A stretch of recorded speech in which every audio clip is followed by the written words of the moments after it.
लोकसभा चुनाव के परिणाम आ गए हैं। इस पर चर्चा के लिए हमारे साथ मौजूद हैं नेता प्रतिपक्ष अमर कुमार बावरी जी। अमर जी, इस परिणाम को किस रूप में देखते हैं? शानदार जीत है। हम लोगों ने 9 लोकसभा की सीटें 14 में जीती है। हम लोगों ने मुख्यमंत्री को उनके विधानसभा क्षेत्र में हराया है। हम लोगों ने स्पीकर को उनके क्षेत्र में हराया है। 50 से ज्यादा विधानसभा सीटें हम लोगों ने जीती है। कुल मिलाकर के इस जीत में आने वाले विधानसभा के पूर्ण बहुमत की सरकार का बीजा रहस्य छिपा हुआ है और हम 2024 के विधानसभा चुनाव में पूर्ण बहुमत की सरकार बनाएंगे। लेकिन ये तो आप जीत के जो चीजें हैं उसको निकाल कर लाया, लेकिन हार पर भी समीक्षा होनी चाहिए।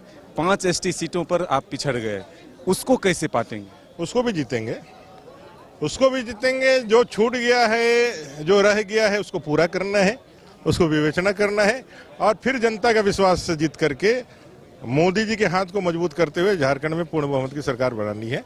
इस संकल्प के साथ हम आगे जाएंगे।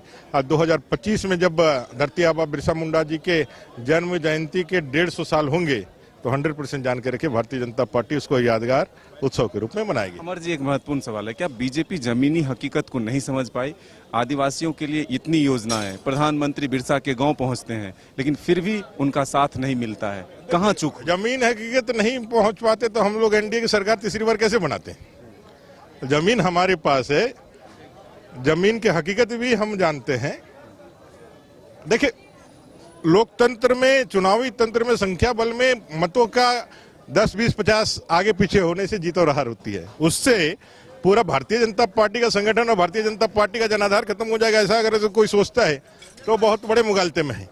लेकिन क्या लगता है कि संविधान बदलने जैसे जो बातें सामने आई उसका भी खामियाजा बीजेपी को? अच्छा बताइए, ये तो एक तरह से, पूरी तरह से एक अफवाह और षड्यंत्र मात्र ही एक था। संविधान कभी कोई बदल सकता है क्या? संविधान को काट नहीं पाई बीजेपी? नहीं, बीजेपी की काटने का कहाँ इस सवाल उठता है। बीजेपी ने अपनी बातों को ढंग से रखा है, लेकिन कुल मिलाकर के ठगों का बाजार है तो ठग तो ठग ही लेते हैं। आपके पॉकेट से, आपके जहन से आपको ठगने का कला उनको मालूम है। वहां ठग है, वो लोग ठग लिए। लेकिन मुझे लगता है कि यह काट के हांडी बार बार नहीं चढ़ती है। इतने षड्यंत्र और इतने जातीय उन्माद फैलाने के बाद भी, इतने विभेद और विभाजनकारी नीतियां और इतने पूरे देश और विदेश के स्तर से एक माहौल बनाने के बाद भी आज नरेंद्र भाई मोदी जी तीसरी बार देश के प्रधानमंत्री बन रहे हैं। इसमें हम सब की जीत है और उन सब षड्यंत्रकारियों का हार है। कहीं हेमंत सोरेन को जेल भेजने का खामियाजा भी तो नहीं भुगतना? खामियाजा भुगतना नहीं पड़ा। भ्रष्टाचार, तुष्टिकरण और वंशवाद के खिलाफ यह मैंडेट है भारतीय जनता पार्टी को और इस पे और ताकत के साथ हम लोग काम करेंगे। तो ये थे अमर बावरी जी, साफ तौर पर कह रहे हैं कि बीजेपी जो है फिर से एक बार एनडीए के साथ सरकार बनाने जा रही है। आने वाले दिनों में फिर से विधानसभा भी जीतेंगे, इसको लेकर के तैयारी शुरू हो चुकी है। अपने सहयोगी तापस के साथ मदन सिंह, न्यूज बायोस्कोप, रांची। 26 वर्षों में 17,000 से अधिक डॉक्टर बना चुका बिहार एवं झारखंड के छात्रों के बीच विश्वसनीय संस्थान गोल। घर के लिए ग्रोसरीज की जरूरत हो या चाहिए फल और सब्जी, डेयरी या बेकरी प्रोडक्ट्स चाहिए या beverages, snacks and branded foods चाहिए हो या ब्यूटी प्रोडक्ट्स, अब इनके लिए अलग अलग दुकानों की तलाश हुई खत्म, क्योंकि रांची में खुल गया है केस्टो मार्ट, जो रखे आपका और आपके बजट का ख्याल।